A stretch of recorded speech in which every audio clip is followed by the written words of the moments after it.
Et après tout, pourquoi alors? Parce qu'on est un peu obèse ou qu'on n'est pas beau ou qu'on est machin, on n'aurait pas droit justement d'être en couple et d'avoir une femme. Ah, regarde, l'autre avec le gros dégueulasse, ça c'est les phrases typiques. Hein. Moi ça me fait plus rien, je trouve ça normal quoi maintenant, ça me choque même plus quoi. Pour nous les hommes, ça va être difficile en France d'avoir une femme qui a 10, 15, 20 ans de moins que nous. Moi j'ai fait une vidéo sur ce sujet-là justement avec une Thaïlandaise qui travaille en plus dans le milieu des rencontres amoureuses. En fait, elle m'a dit, c'est justement pour ça, est-ce qu'elles aiment être avec des hommes plus âgés pour se sentir en sécurité, pour apprendre des choses. C'est que la plupart, à chaque fois, ils vont dans les endroits, allez, je prends pas ta comme exemple, tu sais que c'est que des nanas qui bossent dans des bars ou qui cherchent les mecs pour la thune. Forcément, ils ont un aperçu qui est tronqué, qui n'est pas la réalité comme une personne qui, comme par exemple toi et moi, qui vivrait.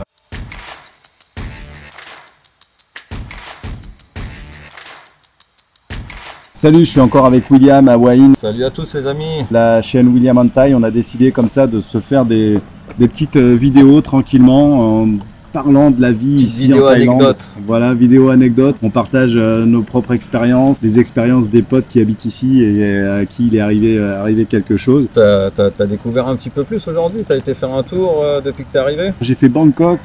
3 heures sur le scooter sans m'arrêter direct, j'ai même pas voulu m'arrêter, prendre un café ou manger. Pas trop mal aux fesses? Un petit peu mal aux fesses, ouais. Et je suis arrivé ici donc à l'hôtel que tu m'as conseillé et puis j'ai posé mes affaires et j'ai été manger. Et alors c'est vrai que par rapport à Bangkok, bon la Thaïlande c'est pas cher, mais alors de Hua Hin, tu vois par exemple j'ai pris un smoothie, j'ai pris un som tam, c'est les salades, tu vois. Salade de papaye. Salade de papaye. Et j'ai pris donc du riz avec du beurre, des émincés de porc et un œuf, donc une grosse assiette. Voilà. Eh bien, j'ai payé 180 bahts, donc je suis à même pas 5 euros. La bouffe à Hua Hin est réputée pour être très bonne. Ouais. Pour ça aussi que beaucoup de Thaïlandais viennent à Hua Hin passer des week-ends pour notamment les fruits de mer. Il faut connaître les bonnes adresses, mais ouais, non, il y a des super restos et c'est vraiment pas cher. Une fois que tu connais un petit peu les endroits, c'est top. Dans la précédente vidéo, on avait parlé de la jalousie des Thaïlandaises et comment arriver à le gérer, parce que ce qu'on essaye un petit peu de faire, c'est sans sortir des clichés, des anecdotes, d'essayer de comprendre comment on peut arriver avec notre différence de culture quand on est français, quand on est des étrangers, des farangs, eh bien à arriver à avoir des relations sur le long terme avec des Thaïlandaises. Pour ma part, j'ai pas tenu, j'ai craqué, j'ai pas pu conserver cette relation à cause de la jalousie. Et donc voilà, on va pas parler de ça. Si vous voulez justement en savoir un peu plus sur ce qu'est la jalousie et comment arriver à la gérer, comment arriver à la comprendre. Comment peut-être arriver, parce qu'il y en a qui ont réussi. Moi, il y a des gens, ils m'ont dit les 2 premières années, ça a été comme ça. Après, ça s'est calmé. Après, ça a changé. Moi, au bout d'un an, j'ai arrêté. Un peu comme mon cas, comme je t'ai expliqué, moi. C'est ça. Ça a été un peu ça. Au début, ça a été. Voilà. Donc, on parle de tout ça dans l'autre vidéo. Et dans celle-là, on va parler justement de la différence d'âge entre les hommes et les femmes. On n'est pas habitué de ça, nous, en Europe ou en tout cas en France. C'est pas qu'on n'est pas habitué, mais c'est moins bien. C'est moins bien perçu. Voilà, mal perçu, exactement. Il y a 2 écarts d'âge, on va dire. L'écart d'âge, tu vois, du gars que tu vas voir qui a 65, 70 ans et il va être avec une minette de 25 ans ou 30 ans. Alors, à mon sens, ça c'est mon avis. Vous pouvez peut-être nous dire aussi ce que vous en pensez en commentaire. Bon, celui-là, on va pas en parler longuement. On va parler plutôt de l'écart d'âge dans lequel on a connu nous, c'est-à-dire toi, avec 20 ans d'écart. Déjà, je vais même pas parler de jugement ou de choquer, dire c'est bien, c'est mal. À partir du moment où chacun il trouve son compte. Tu vois, une fois j'étais au restaurant et puis j'ai vu un gars, voilà, il était quand même assez, il était obèse, tu vois, et il était avec une nana qui était plus jeune que lui. Il faut savoir, tu sais ça aussi que, en fait, les hommes gros, c'est une comment on appelle ça ? Un signe de richesse, non ? Voilà, c'est un signe de richesse. Enfin, ça, c'est pareil, c'est dans les anciennes mentalités thaïlandaises. Et je me suis fait la réflexion, mais je voyais dans l'échange quand ils mangeaient tous les deux, j'ai déjà vu des couples, chacun sur son téléphone, sur son machin. Et bien la femme, elle prenait soin de lui. On le voyait même dans les yeux quand elle le regardait. J'avais presque de l'amour. Non mais je te promets. Et franchement, il y avait ça m'a fait plaisir. Après, ça faisait peut-être plusieurs années qu'ils étaient ensemble. Et je me dis avoir une affection, un attachement, même si c'est peut-être pas de l'amour. Même peut-être qu'elle va voir de ailleurs, elle a l'affection, peut-être, tu vois, on sait pas, mais sait enfin pas, bref, mais- ça les regarde. Et après tout, pourquoi alors? Pourquoi parce qu'on est un peu obèse ou qu'on n'est pas beau ou qu'on est machin, on n'aurait pas le droit justement Bien sûr. d'être en couple et d'avoir une femme? Bien sûr. Ce gars-là, je pense qu'en France, ça serait impossible pour lui. Mhm. Alors qu'ici, il va trouver justement une nana. Et peut-être que cette nana, elle, en fait, son intérêt, c'est justement d'avoir quelqu'un qui la sorte, tu vois, de son cadre de vie. Donc finalement, elle va même presque le trouver beau. Et pour moi, ça me choque pas et ça me dérange pas. Vous pouvez peut-être dire votre avis, vous, en Bah, commentaire. donnez votre avis dans donnez les votre commentaires. avis. Ouais. Ah, regarde, putain, l'autre avec le gros dégueulasse. Ça, c'est les phrases typiques. Hein. Voilà. C'est ce que les gens se disent. Moi, je vois souvent des gens qui viennent en vacances ou de France ou quoi. Souvent, les gens sont choqués. Ils me disent, ah, putain, regarde l'autre avec le vieux.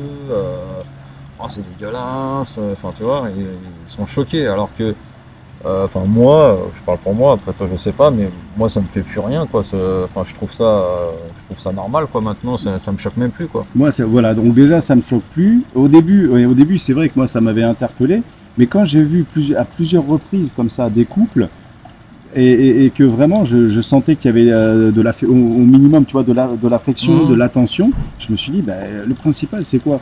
En fait, c'est qu'ils soient heureux, les deux. Tout à fait, ouais, clairement. Ouais. Chacun respecte l'autre, chacun est avec l'autre parce qu'il y trouve un intérêt, mais en même temps, à la base d'une relation, on est avec une personne si on a un intérêt, et Commun. quand je parle intérêt, c'est au sens Enfin, large, hein, c'est pas ouais. que financier, tu vois, Ouais, c'est bien sûr, un intérêt, sinon on n'y est pas, tu vois. bien sûr. Donc ça, c'était pour le gros écart d'âge.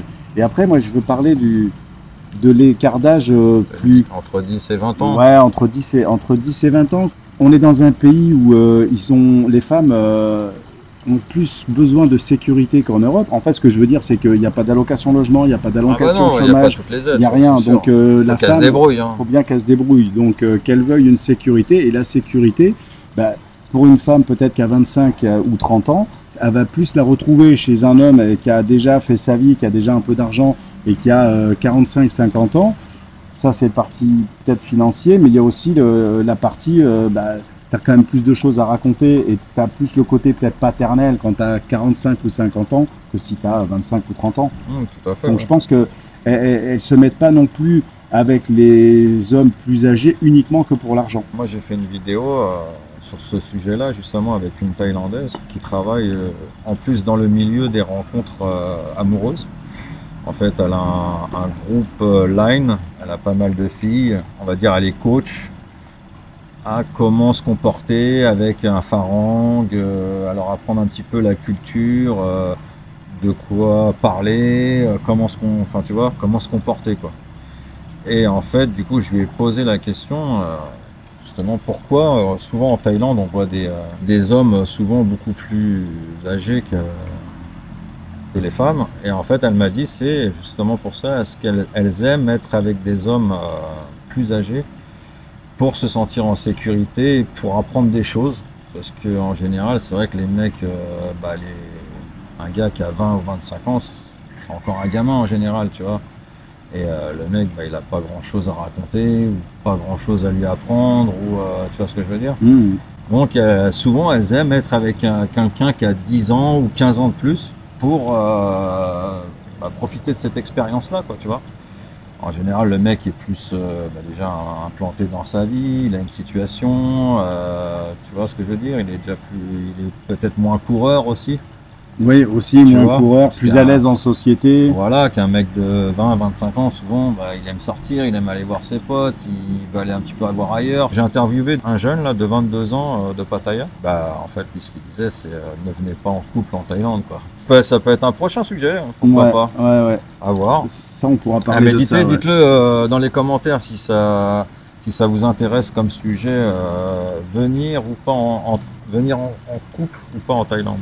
Et ça, je pense que ça peut être intéressant, surtout sur les femmes. D'ailleurs, j'ai des femmes que je vais interviewer aussi. Ça va arriver bientôt sur la chaîne. Parce que venir vivre en tant que femme en Thaïlande, la vie en Thaïlande, elle est agréable.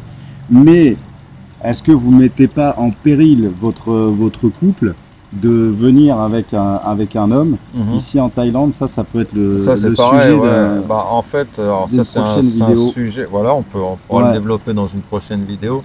Mais c'est un sujet aussi que j'ai développé en fait bah, pareil, à travers une vidéo, bah, il y a beaucoup de femmes qui veulent pas venir en Thaïlande s'installer par crainte que leur mari les quitte, quoi. C'est sûr que bon, en France, les femmes se sentent quand même en sécurité parce que c'est plus la femme qui a on va dire, le pouvoir dans les relations amoureuses, quoi. C'est plus la femme qui choisit, bah tiens, je vais me mettre avec un tel ou je vais me mettre un tel, et voilà, quoi, tu vois. Une femme, on va dire, elle a le choix entre 10, 15 hommes, quoi. Et en fait, ouais, je me suis rendu compte qu'il y avait, en fait, j'ai eu beaucoup de commentaires dans cette vidéo-là, où que beaucoup d'hommes en couple voulaient venir s'installer en Thaïlande, mais ils pouvaient pas, ils étaient bloqués par rapport à leur femme. Elle mettait le frein, ouais. Elles disaient non, enfin elles veulent pas, quoi. Elles veulent pas, et tout simplement parce qu'elles ont peur. Comme ouais, c'est ce que je disais, voilà, parce qu'en fait une femme en France, elle a le choix, c'est plus celle qui va avoir le pouvoir, tu vois. Si c'est l'inverse, en fait, c'est plus toi qui va choisir, je veux cette nana là ou je veux cette nana là, voilà. Après, c'est chacun sa mentalité, hein, mais j'en sais rien. J'aimerais bien savoir le pourcentage en fait de couples, de ceux qui viennent ici en Thaïlande en couple, le pourcentage qui va. Mais en fait, ça dépend aussi de l'homme. Hein. Tu sais, t'as des hommes qui sont fidèles, d'autres pas. Tu vois. Après, si c'est un vrai couple, normalement, t'as pas. Le mec, il aime sa femme, même qu'il y a des petites minettes. Bon, bah, peut-être tu vas regarder. Allez, bon, voilà, tu restes un homme. Mais bon, normalement, si t'aimes ta femme, t'as pas. Enfin, tu vois, t'as des relations de 15 ans. Tu vas pas t'amuser à aller voir une petite minette pour une histoire de 5 ou 10 minutes. Oh, moi, je connais des vrais couples, je suis certain, s'ils s'expatrient en Thaïlande, il n'y aura aucun souci. Parce que l'un comme l'autre, c'est du béton, quoi. Tu vois ce que je veux dire? Ça m'a à la folie. Donc. En fait, juste ce que je veux dire, c'est que moi, la première fois que je suis venu en Thaïlande, j'avais une très très bonne copine. Quand je suis revenu de Thaïlande, elle m'a dit ouais, mais le cliché sur les Thaïlandaises, elles sont comme ci, elles sont comme ça, elles sont vénales, elles ont ci, elles ont ça. Elle était déjà venue en Thaïlande? Jamais. Vu que je connaissais toutes ses copines et que je connaissais toutes les histoires de ses copines, on a fait un débrief. Il y a beaucoup de personnes qui me disent que les femmes thaïlandaises sont des femmes vénales. Oui, elles sont douces, oui, elles sont gentilles, mais en fait, c'est pour mieux prendre ton argent. Et puis elles recherchent un mec friqué, et puis elles veulent la sécurité. Au début, j'essayais de défendre en fait. Je dis ouais, mais non, c'est pas que comme ça, etc. Et en fait, bah, on était un peu comme ça. Et là, je lui ai dit, ok, ouais, t'as raison, c'est vrai qu'il y en a qui sont vénales aussi, et c'est vrai qu'elles recherchent ça. Après, il faut pas non plus. Mais ce que j'ai fait, et on est dans notre génération, 45, 50 ans, je connaissais donc la vie de toutes ses copines. Elles étaient avec des mecs. Chaque mec était blindé. Il y en a une qui était plus amoureuse de son mari. C'était chambre à part. Ouais. Elle avait un amant, elle l'avait quitté, mais elle était revenue parce que son mari, il avait de l'argent et qu'il était amoureux d'elle et qu'il voulait la garder. Donc finalement, elle revenait. Il y avait une autre de ses copines qui, elle, avait complètement quitté son mari parce qu'elle était tombée amoureuse. Et elle devait prendre un appartement, etc. Finalement, eh bien, prendre un appartement, elle n'avait pas un salaire suffisamment important pour prendre un appartement. Eh bien, qu'est-ce qu'elle a fait? Elle est retournée avec son mec. D'accord. Je dis donc tes copines. Pour toi, tu dis qu'elles sont quoi? Qu'elles sont vénales? Qu'elles sont pas vénales? Qu'est-ce qu'elles font? Elles retournent avec un mec qui peut financièrement les aider. Et il y avait du très riche, mais il y avait aussi du normal. Elle avait le 4x4, elle avait un confort de vie. Une autre, s'il n'y avait pas autant d'argent, mais en attendant, si elle devait le quitter, eh ben, elle était obligée peut-être de se retrouver dans un tout petit studio et elle n'avait pas envie de ça. Donc voilà, et je suis pas en train de dire que c'est mal, que c'est bien. La seule comparaison que je veux faire, et moi sur la chaîne ici, je veux parler de la Thaïlande, c'est qu'on arrête de mettre toutes les Thaïlandaises dans le même panier, dans le même sac et dans ces clichés. Eh bien, elle a été obligée d'admettre, elle me dit, en se marrant, après elle me dit, putain, mais t'as raison en fait, mais t'as raison. Oui, c'est vrai. Les femmes vénales, de toute façon, il y en a partout, dans le monde entier, et ça existera toujours. Comme tout à l'heure, on parlait aussi des femmes jalouses, enfin voilà, c'est des... J'ai 2 cas concrets ici en Thaïlande. À un moment donné, ils n'avaient plus trop d'argent. Sa femme, elle a vendu l'or. Une femme thaïlandaise. Il y en a un autre aussi que je connais. C'est sa femme qui travaille et qui l'aide pendant un certain moment. Tu vois. En fait, il y a le truc aussi, c'est que les touristes, les gens qui viennent en Thaïlande, vont souvent dans les mêmes endroits, c'est-à-dire Pattaya, Phuket, les endroits où c'est qu'il y a une forte concentration de bars et de lady bars. Et en fait, la seule référence qu'ils ont des Thaïlandaises, c'est les filles de bar. Ils ont très peu de références d'une femme qui travaille à l'hôpital, d'une avocate, d'une commerciale, d'une vendeuse, enfin tu vois ce que je veux dire. Et en fait quand tu parles des Thaïlandais, c'est tout le temps la même chose en fait, les arguments qu'ils ont, c'est ça, c'est ça, ils font tout le temps référence à ces filles-là. C'est un pays comme tout autre pays, comme la France, où il y a des gens riches, moins riches, des bosseurs, des pas bosseurs, des feignants, des moins feignants, enfin voilà, tu vois ce que je veux dire.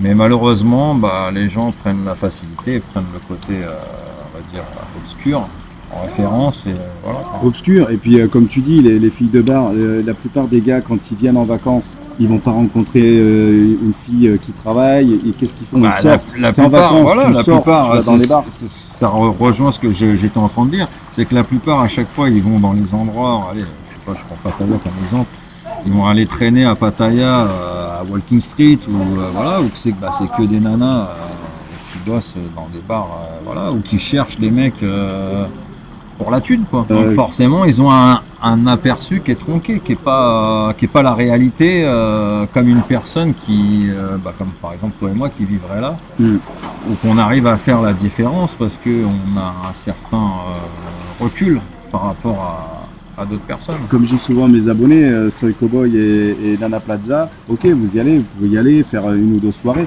mais c'est pas représentatif de Bangkok. Il y a plein d'endroits dans Bangkok qui sont géniaux. Il y a plein de femmes qui sont classe, très bien. Mais il y a des femmes super classe et qui regarderaient même pas un mec comme toi ni comme moi. Enfin, tu vois ce que je veux dire. Ça aussi, c'est un peu un cliché. Souvent, on se dit bon, mais moi c'est bon, je suis farang, je suis étranger, je vais arriver. Je peux avoir toutes les gonzesses. C'est faux. Bien sûr. Il y en a qui veulent pas de français déjà. Bien sûr, il y a des Thaïlandaises qui n'aiment pas du tout les farangs. Ils iront jamais avec un farang. Déjà, ça leur plaît pas physiquement, mentalement, parce qu'on a une culture on est complètement à l'opposé pour plein de choses. Ça leur plaît pas, quoi, tout simplement. Comme il y a des filles qui n'aiment pas, je sais pas moi, les hindous, les blonds, c'est ça.